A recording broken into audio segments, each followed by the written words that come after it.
Hello everyone, this is Jafar tech Kannada ಸತ್ಯ ಮಾಹಿತಿಗಾಗಿ. ಸ್ನೇಹಿತರೆ, ನಮ್ಮ ಚಾನಲ್ಗೆ ಸ್ವಾಗತ. ಸ್ನೇಹಿತರೆ, ಇವತ್ತು ವಾಟ್ಸ್ಆಪ್ ನಲ್ಲಿ ನೀವು ನಿಮ್ಗೆ ಫೋಟೋಸ್ಗಳು ಅಥವಾ ವಿಡಿಯೋಸ್ಗಳು ತುಂಬಾನೇ ಬರ್ತಾ ಇರುತ್ತೆ. ನೀವು ತುಂಬಾ ಗ್ರೂಪ್ಗಳಲ್ಲಿ ಜಾಯ್ನ್ ಆಗಿದ್ದೀರಾ.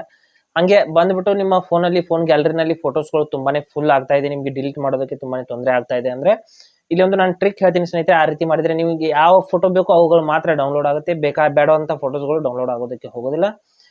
ಇಲ್ಲಿ ಯಾವ ರೀತಿ ಅಂತ ನಾನು ಸಂಪೂರ್ಣವಾಗಿ ಹೇಳ್ತೀನಿ. ಹಾಗೆ ನಮ್ಮ ಚಾನಲ್ಗೆ ಮೊದಲು ಬಂದಿದ್ರೆ ದಯವಿಟ್ಟು ನಮ್ಮ ಚಾನಲ್ನ ಸಬ್ಸ್ಕ್ರೈಬ್ ಮಾಡಿ ಮತ್ತು ಪಕ್ಕದಲ್ಲಿ ಇರುವಂತಹ ಬೆಲ್ ಐಕನ್ ಅನ್ನ ಪ್ರೆಸ್ ಮಾಡಿ ನಮ್ಮ ತಂತ್ರಜ್ಞಾನ ಆಧಾರಿತ ಬೃಹತ್ ಕುಟುಂಬದ ಸದಸ್ಯರಾಗಿ. ಸ್ನೇಹಿತರೆ, ವಾಟ್ಸ್ಆಪ್ ನಲ್ಲಿ ನಾವು ಆಟೋಮೆಟಿಕ್ ಡೌನ್ಲೋಡ್ ಅಂತ ಒಂದು ಆಪ್ಷನ್ ಇರುತ್ತೆ, ಆಟೋ ಡೌನ್ಲೋಡ್ ಅಂತ.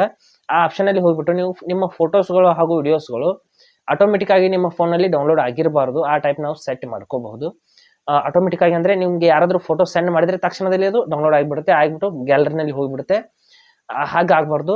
ನೀವು ಓಪನ್ ಮಾಡಿಬಿಟ್ಟು ನಿಮ್ಗೆ ಯಾವ ನಿಮ್ಗೆ ಫೋಟೋ ಮೇಲೆ ಕ್ಲಿಕ್ ಮಾಡ್ತೀರಾ ಅದನ್ನ ಮಾತ್ರ ಡೌನ್ಲೋಡ್ ಆಗಬೇಕು. ಬೇರೆ ಫೋಟೋಸ್ಗಳು ಯಾವುದೇ ಕಾರಣಕ್ಕೂ ಡೌನ್ಲೋಡ್ ಆಗಬಾರ್ದು. ಅಂದ್ರೆ ನಾನು ಆ ಒಂದು ವಿಧಾನನ ಹೇಳ್ತೀನಿ ನೋಡಿ.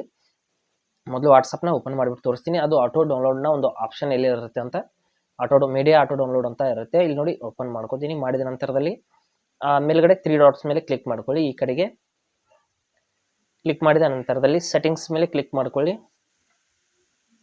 ಸೆಟ್ಟಿಂಗ್ಸ್ ಮೇಲೆ ಕ್ಲಿಕ್ ಮಾಡಿದ ನಂತರದಲ್ಲಿ ಇಲ್ಲಿ ಹಲವಾರು ಆಪ್ಷನ್ಸ್ಗಳು ಇರುತ್ತೆ. ಕೆಳಗಡೆ ಸ್ಟೋರೇಜ್ ಅಂಡ್ ಡೇಟಾ ಅಂತ ಒಂದು ಆಪ್ಷನ್ ಇರುತ್ತೆ, ಅದ್ರ ಮೇಲೆ ಕ್ಲಿಕ್ ಮಾಡ್ಕೊಳ್ಳಿ. ನಂತರದಲ್ಲಿ ಇಲ್ಲಿ ನೋಡಿ ಮೀಡಿಯಾ ಆಟೋ ಡೌನ್ಲೋಡ್ ಅಂತ ಇಲ್ಲಿ ಒಂದು ಸೆಕ್ಷನ್ ಇರುತ್ತೆ. ಅದರಲ್ಲಿ 2 ರಿಂದ 3 ಆಪ್ಷನ್ಸ್ಗಳು ನೋಡೋದಕ್ಕೆ ಸಿಗುತ್ತೆ. ಮೀಡಿಯಾ ಆಟೋ ಡೌನ್ಲೋಡ್ ಅಂತ ಇದ್ರ ಬಗ್ಗೆ ನಾನು ಸಂಪೂರ್ಣವಾಗಿ ಎಕ್ಸ್ಪ್ಲೈನ್ ಮಾಡ್ತೀನಿ ಯಾವ ರೀತಿ ಅಂತ. ಇಲ್ಲಿ ವೆನ್ ಯೂಸಿಂಗ್ ಮೊಬೈಲ್ ಡೇಟಾ ಅಂತ ಇದೆ. ಅಂದ್ರೆ ನೀವು ಮೊಬೈಲ್ ಡೇಟಾನ ಯೂಸ್ ಮಾಡ್ತಿರ್ಬೇಕಾದ್ರೆ ಏನೇನು ಡೌನ್ಲೋಡ್ ಆಗಬೇಕು ಅಂತ ಕೇಳ್ತಾ ಇದೆ ಸ್ನೇಹಿತರೆ. ಇಲ್ಲಿ ವೆನ್ ಯೂಸಿಂಗ್ ಮೊಬೈಲ್ ಡೇಟಾ ಮೇಲೆ ಕ್ಲಿಕ್ ಮಾಡ್ಕೊಳ್ಳಿ. ಮಾಡಿಬಿಟ್ಟು ನಿಮಗೆ ಅಲ್ಲಿ ಮೊಬೈಲ್ ಡೇಟಾನ ಯೂಸ್ ಮಾಡ್ತಿರ್ಬೇಕಾದ್ರೆ ಅಥವಾ ನೀವು ನಿಮ್ಮ ಒಂದು ಫೋನಲ್ಲಿ ನೆಟ್ ಆನ್ ಮಾಡಿದಾಗ ವಾಟ್ಸಪ್ ನಲ್ಲಿ ಬಂದ್ರೆ ಏನೇನು ಡೌನ್ಲೋಡ್ ಆಗಬೇಕು ಅಂತ ಹೇಳ್ತೀನಿ ನೋಡಿ. ಮೇಲ್ಗಡೆ ಮೊಬೈಲ್ ಡೇಟಾ ಮೇಲೆ ಕ್ಲಿಕ್ ಮಾಡಿದ ನಂತರದಲ್ಲಿ 3 ಆಪ್ಷನ್ಸ್ಗಳಿದೆ. ವೆನ್ ಕನೆಕ್ಟೆಡ್ ಟು ವೈಫೈ ಮೂಲಕ ಏನೇನು ಡೌನ್ಲೋಡ್ ಆಗಬೇಕು ಎಲ್ಲವನ್ನು ಕೂಡ ನೀವು ಸೆಟ್ ಮಾಡ್ಕೋಬಹುದು.